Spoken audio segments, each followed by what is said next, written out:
Look, I know what you're thinking. You've read the title or you've looked at the thumbnail and you've probably immediately thought, is this guy out of his mind? And I get it. It's fair because it honestly, if you ask almost any Formula One fan or racing sim enthusiast, obviously that isn't me, about Codemasters F1 2009 on the Nintendo Wii, you'll probably get one of two responses, either a hollow, traumatized stare or a burst of laughter. I really don't think anyone took this game seriously. And on paper, I get it. It was 2009. F1 fans have been starving for a new game for 3 years. The last official title we got was F1 Championship Edition on the PlayStation 3 in 2006. And that game looked so clean, it looked so sleek, and it holds up so well that people are still playing it today. And I was there, right? I was on the ground in 2009. I was waiting, and we were ready for the next gen era of F1 gaming. At the time, we wanted that photorealistic graphics, realistic physics, full immersion. And what did Codemasters do? They handed the exclusive console rights for the 2009 season to the Nintendo Wii. Not the PS3, not the Xbox 360, a console that was powered basically by two taped together GameCubes and a prayer and operated primarily by waving a plastic stick at your TV. It was an absolute technical downgrade even from 3 years prior. It was weird, it was baffling, and when people finally loaded it up, the backlash was pretty nuclear, and it still is today. But today, I'm standing up, putting on my flame retardant racing suit, and taking a barrier at Bahrain head on for this game. Because if you look past the blurry textures and evaluate it for what it actually is, F1 2009 on the Wii is an absolute blast. It's an accessible, ridiculously fun arcade racer that did things that modern F1 games still refuse to do. Let's talk about it. Before I stick this game on the top step of the podium like it's Pasta Maldonado at Catalonia in 2012, let's air out the dirty laundry. Look, I'm not blind or stupid. Visually and mechanically, F1 2009 is a complete circus. If you boot up this game today on the original hardware, or on a Dolphin emulator, let's be real, because who in their right mind is pulling out the Nintendo Wii for this?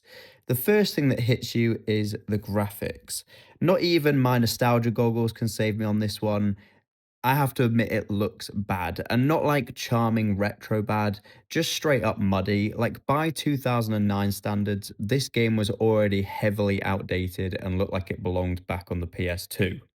Then there's the physics. Calling F1 2009 an arcade game is almost an understatement. It operates under a physics engine that seems to treat Sir Isaac Newton's laws of motion as optional suggestions.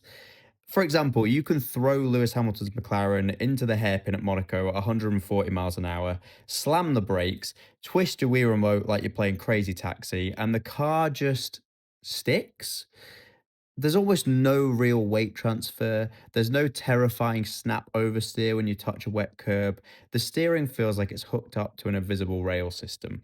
If you try and drive it like a real F1 car, lifting, coasting, carefully balancing, trail braking, the game almost laughs at you. It wants you to pin the throttle, bully the AI, and power slide an open wheeler through Eau Rouge. It's extremely fun to do, but it isn't even remotely realistic. Add to that an AI that is shockingly easy to beat even on higher difficulties. And truthfully, it is really easy to see why the hardcore community took one look at this and immediately wrote it off. But I firmly believe that had things been different, this game wouldn't have been so ruthlessly butchered by critics and fans back in the day. I pitched to you, it wasn't actually because the game was fundamentally broken, it was a tragedy of timing and positioning. Imagine if Codemasters had launched F1 2009 on the PS3 and Xbox 360 first, giving us that gritty, realistic, heavy, atmospheric sim-light experience we desperately wanted, and that they gave to us a year later with F1 2010, and then a few months after dropped F1 2009 on the Wii as an official arcade-style spin-off. I'm convinced that people would have loved it. They would have treated it like Mario Kart. It would have been the perfect goofy little F1 game to play with a Wii Wheel on the sofa with your mates or kids. Instead, because of weird licensing agreements and development delays, F1 2009 was treated as the grand return of Formula One to home consoles, and it bore the soul crushing weight of a 3 year drought. Now that we've acknowledged this game's visual atrocities and absurd physics, I want to talk about why this game actually slaps. Because once you accept that F1 2009 isn't trying to be something like Assetto Corsa, you can actually start noticing how surprisingly thorough and passionate the game design really was underneath the hood. For starters, for an arcade game running on hardware weaker than like a modern smart toaster, the attention to official F1 rules and mechanical details was shockingly legit. It featured the entire bizarre 2009 rulebook. That meant we had KERS, or for you young Drive to Survive fans that never watched that far back, the kinetic energy recovery system. This was fully modeled. You had a literal boost button on your Wii remote that meant you could dump battery power down the straights. And this came years before the modern mainline games implemented any sort of like hybrid management or anything like that. Then this was the first game to feature the slick tires after F1 brought them back, abolishing the grooved rubber. And this game actually differentiated compound grip levels and tire degradation surprisingly well. On top of that, we had mechanical failures and damage. You could snap front wings, puncture your tires, and more often than not, this was something I did because I used to full throttle the whole races because you could, was drop out of races with engine failures, and that was pretty much the only reason to not full throttle the entire races on this game. But the damage model was surprisingly reactive for a title that was on the Nintendo Wii. You know, if you clipped a wall in Valencia, carbon fiber would fly everywhere, and you actually had to limp back to the pit lane with a compromised handling, even if the graphics didn't always show it. And finally, we need to address my single favorite feature, which was lost sadly forever after 2009, the 10% race distance with mandatory pit stops. If you've seen my video discussing features I wish modern F1 games would bring back, you'll have heard this one before, so I don't blame you for skipping over it. But in my opinion, modern F1 games have a massive structural problem that no one talks about. If you want a quick, casual 5 lap race, the game completely strips away strategy. There are no pit stops, no tire wear choices, no tactical undercuts. If you want strategy, you're forced to step up to, say, a 25% or a 50% distance, which means committing like 30 to 45 minutes of pure concentration, really sweating your way through a race. In a 10% race on F1 2009 and its predecessors, which was usually around 5 to 7 laps, the game forced a mandatory pit stop. Tyre degradation was scaled up proportionally, and this meant that a rapid fire 10-minute race session, you got the entire tactical narrative of a real Grand Prix condensed into a bite sized chunk. You had to decide when to pit, react to your tyre wear, time your out laps, manage the traffic. It was absolutely genius. It created high stakes, fast-paced racing loops, and I just think that the modern games, despite all of their ray tracing and all of the graphics and all of the extra stuff that they put in them nowadays, they've completely forgotten how to replicate this. I still maintain that this push towards sim racing from the arcade style in the modern F1 games has left behind the casual who just wants to jump into a race and still get the full experience. And weirdly enough, I'm only able to replicate this style of gameplay on actual PC exclusive sims now, a bit like Automobilista 2, which I might add is an absolutely fantastic game, but I digress. Here is my core thesis and the hill I will proudly die on. We desperately need more games like F1 2009 again. Modern F1 titles are hyper serious, menu upon menu, simulation like behemoths. If I want a more casual experience, I always feel like I'm dumbing the game down and fighting the systems it's put in place. While I have to admit we've come a long way and the modern titles are fantastic for hardcore fans, what about the 10-year-old kid who just watched their first Grand Prix on TV and wants to jump in and drive a Charles Leclerc? What about the casual gamer who just wants to sit on the sofa with a friend, hand them a controller, and have a chaotic 10-minute battle around Spa? F1 2009 was that ultimate entry point. It was pure, unadulterated, friction free fun. You pick a car, you pick a track, you turn the motion controller sideways, and you swing it into turn one at 200 miles an hour.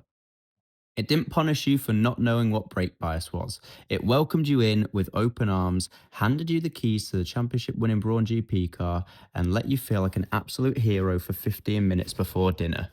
It gave you the vibe of Formula One, the tracks, the drivers, pit stops, and the KERS boosts without any of the gatekeeping toxicity that often plagues modern racing games or expectations placed on it by the hardcore players.